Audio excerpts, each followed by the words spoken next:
अब कुछ और लोग यहाँ पर मुझे मिल गए तो मैंने सोचा, आपका नाम क्या है? एडवोकेट नजमा फातिमा।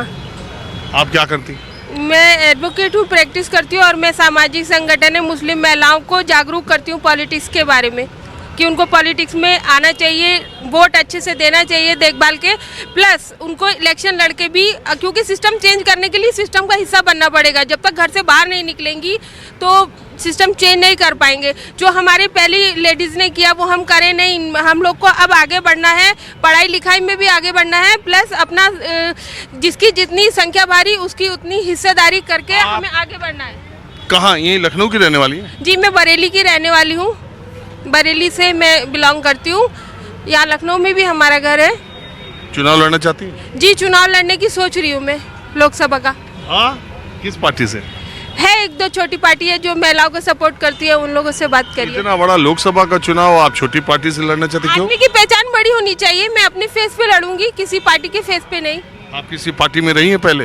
हाँ, ऑल इंडिया मजलिस इत्तेहादुल मुस्लिमीन उत्तर प्रदेश की महिला अध्यक्ष थी मैं अभी कुछ दिन पहले तक। ओ, वैसी साहब की पार्टी की? जी, ओवैसी साहब की पार्टी की। पहले तक मतलब इस्तीफा दे दिया? हाँ, इस्तीफा दे दिया। अच्छा, एक बात बताइए, ओवैसी साहब की पार्टी चुनाव लड़ रही है नहीं लड़ रही?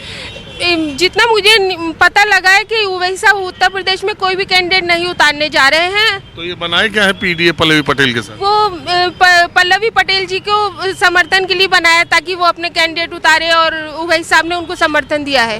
एक बात बताइए, बहुत लोग ओवैसी साहब के बारे में कहते हैं कि ये हैदराबाद में तो लड़ते हैं विधानसभा 8 सीट, और जब गुजरात बिहार में चुनाव हो तो लड़ते हैं 25 सीट, महाराष्ट्र में चुनाव हो तो लड़ते हैं इतनी सीट, गुजरात में चुनाव हो तो लड़ते हैं इतनी सीट।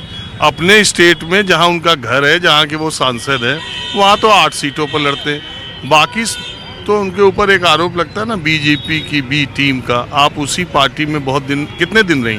मैं 2 साल तक करीब रही। तो आपको कैसा क्या लगा कि कुछ?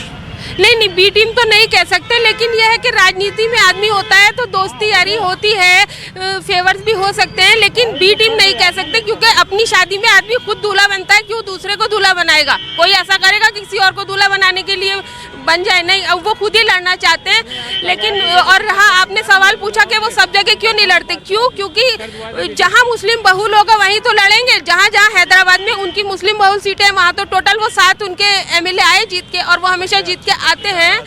और बाद में यूपी के अंदर पश्चिम में वो ज़्यादा मेहनत करते हैं, जहाँ के अभी जब तक मैं प्रदेश अध्यक्ष थी 5 हमारे चेयरमैन आए, जिसमें से 4 पश्चिम के, क्योंकि वहाँ मुस्लिम बहुल है।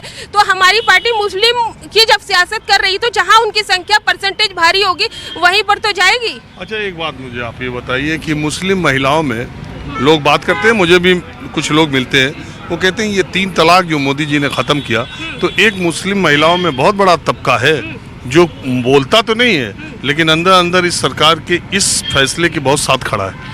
हाँ, क्योंकि ये वजह है, सही बात है, साथ खड़ा है, मैं मानती हूँ। उसकी वजह है कि जो 3 तलाक है, जो आप अगर इसे धार्मिक दृष्टि से देखेंगे तो इसे अच्छा नहीं माना गया है, इसे गुनाह माना गया है, बुरा माना गया है। और ये उस वक्त के लिए है जब औरत आदमी के रिलेशन एकदम बिगड़ जाए तो वो एक दूसरे को मार डालने से अच्छा है अलग हो जाए, उस वक्त के लिए है। लेकिन कुछ नासमझ लोग जिनको मजहब की बिल्कुल जानकारी नहीं है, छोटी छोटी बातों पे तलाक दे देते हैं। नमक कम है, दे दिया। तू मैके 2 दिन ज्यादा रही, दे दिया। तो उस वजह से इसे गलत मतलब इसने इस चीज ने गलत स्थान बना लिया अपना, और जाहिल लोग ये सब ज्यादा करने लगे।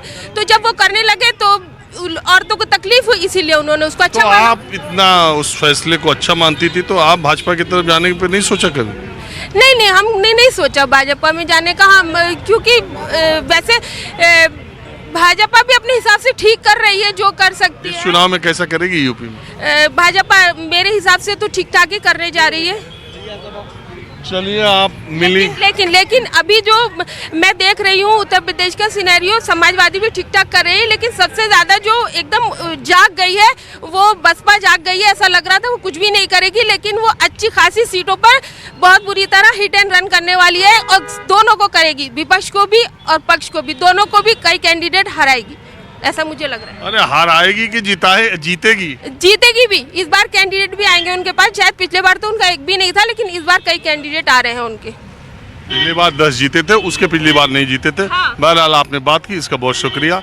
मैं तो सोचता हूँ कि कार्यक्रम में महिलाएं मिल जाएं, आप यहाँ दिख गई, तो अच्छा लगा मुझे आपसे बात। थैंक यू सर, आपका बहुत शुक्रिया। मेरी बेटियां और मैं आप लोग के बहुत बड़े फैन हैं। मेरा पूरा परिवार आपका प्रोग्राम देखते रहते हैं। आप मुंबई जाते हैं, आप बिहार जाते हैं, हम सब जगह देखते हैं। बहुत शुक्रिया। हाँ जी, आप बताइए। मैं संतोष पाल सर अमेठी से हूँ। सर प्रथम तो आपको धन्यवाद सर, आप मुझसे। तो सर विषय चल रहा है, जैसे 2024 का विषय चल रहा है कि 2024 यहाँ कहाँ लखनऊ भटक रहे हो, अमेठी कह रहे तो? नहीं, लखनऊ रहना सर होता है। लखनऊ तो राजधानी, यहाँ तो सबको आना 75 जिले के लोग यहाँ आते हैं। कुछ काम रहेगा तब आगे, झूठी काम हम लोग यहाँ रहते भी है, कुछ काम भी यहाँ करते हैं, अपना छोटा मोटा काम तो चल। अमेठी का क्या माहौल चल रहा है? अमेठी का माहौल तो अभी हद तक ठीक है, क्योंकि जब तक कांग्रेस भी सामने वाला प्रत्याशी डिक्लेयर नहीं हुआ अभी तो एक तरफा माहौल सब समझिए। एक बात ये है, देखिए एक बात ये है कि वायनाड से राहुल गांधी जहाँ से चुनाव लड़ रहे हैं, दूसरे चरण का मतदान 26 अप्रैल को वहाँ पर होना है। मेरी जानकारी ये है कि उसके बाद अमेठी में नामांकन शुरू होना है। राहुल गांधी ये नहीं चाहते थे जब इलेक्शन का शेड्यूल आया, ऐसा मुझे जानकारी मिली। इलेक्शन का शेड्यूल आया तो ये विकल्प राहुल गांधी और कांग्रेस पार्टी के पास था कि वायनाड की वोटिंग होने के बाद अमेठी का कैंडिडेचर ऐलान हो, यानी उम्मीदवारी ऐलान हो। तो बहुत माना ये जा रहा है कि वायनाड में 26 अप्रैल को जब चुनाव हो जाएगा, उसके बाद राहुल गांधी अमेठी से कांग्रेस के उम्मीदवार हो सकते हैं और एक बार स्मृति ईरानी और राहुल गांधी में टक्कर हो सकती है। तब क्या होगा? देखिए, अगर राहुल गांधी अमेठी आएंगे तो लड़ाई बढ़िया होगी तो निश्चित। तब की बार जो मार्जिन प्रतिशत रहा है 50,000 वोटों को रहा है, जिस स्मृति ईरानी जीती हुई है 53,000 के समथिंग वोटों से जीती हुई है। रॉबर्ट वाड्रा आएंगे तो लड़ाई जरूर करेंगे लेकिन जीत नहीं सकते। राहुल गांधी और प्रियंका में कोई लड़ेगा तो हाँ फाइट बढ़िया होगी। जीत हार तो अपनी जगह, लेकिन टक्कर जो होनी चाहिए बढ़िया टक्कर होगी। हाँ, आप बताओ, आपका क्या नाम भाई? सूरज कुमार दानू। आप बोलो, कुछ बोलना चाह रहे हैं? सर, चुनाव के लिए 2024 का चुनाव है, हमारी भी पार्टी चुनाव लड़ रही है। तेरी तुम राष्ट्रीय अध्यक्ष? नहीं, हमारे राष्ट्रीय अध्यक्ष जो चुनाव लड़ रहे हैं नगीना लोकसभा से। क्या नाम है? चंद्रशेखर आजाद जी। अरे यार, उनको तो हम जानते हैं यार, तो उनका अभी जल्दी ही इंटरव्यू किया। असल में यहाँ इतना राष्ट्रीय अध्यक्ष घूमते हैं, हम सोचे कहीं ना कह दो कि हम भी राष्ट्रीय अध्यक्ष हैं। छोटा सा कार्यकर्ता हूँ उस पार्टी का, छोटा सा सिपाही हूँ जो मैं प्रचार करने के लिए जाऊँ। चंद्रशेखर बहुत तेजी से आगे बढ़ते हुए नेता है, बड़ा मेहनत करते हैं भाई। वैसे जमानत जब्त हो चुकी थी अभी 1.5 साल पहले ही एक चुनाव लड़। जमानतें जब्त कराने का मूड बना रखा है ना। अब के जो प्रत्याशी उनके सामने होंगे उनकी जमानतें जब्त कराने का मूड बना रखा है, क्योंकि ईंट का जवाब पत्थर से देना है। और ये मायावती जी, अब जो भी हैं वो लड़ रहे हैं, सबका अपना अपना अधिकार है, लोकतंत्र में लड़िए। पर अब के हमारे राष्ट्रीय अध्यक्ष जी, हम आपको बता दें कि भारी मार्जिन से जीत हासिल करेंगे और लोगों की जमानतें जब्त कराएंगे वहाँ नगीना लोकसभा। आप कहाँ से हैं?